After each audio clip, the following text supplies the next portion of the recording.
Today, I'm going to be sharing the main ideas from Lenhoff, Singer, and Gottfried's article on thinking ecologically and education.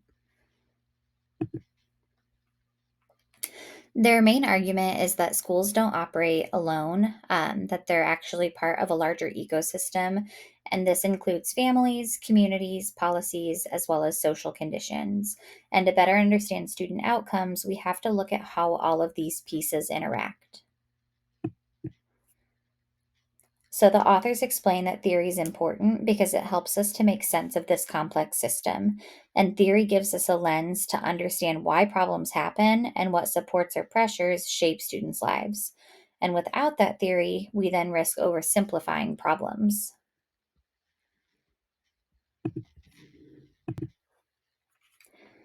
They also argue that research needs to look across multiple different levels, and those include students, classrooms, schools, and communities. And when researchers study only one level, they can end up missing key influences that shape outcomes. And this ecological research ends up giving a fuller picture of what really affects learning.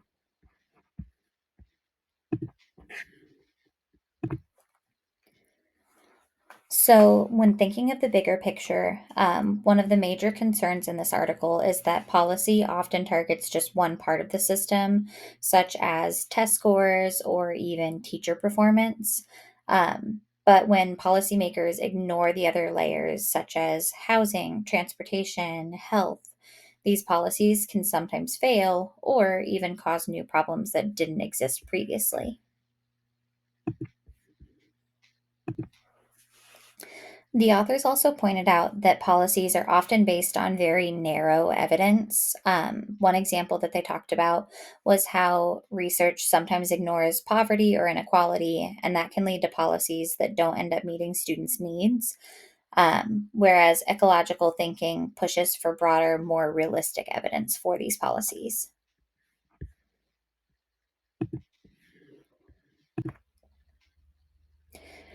So, a key takeaway is that schools cannot solve big issues such as absenteeism or achievement gaps solely on their own.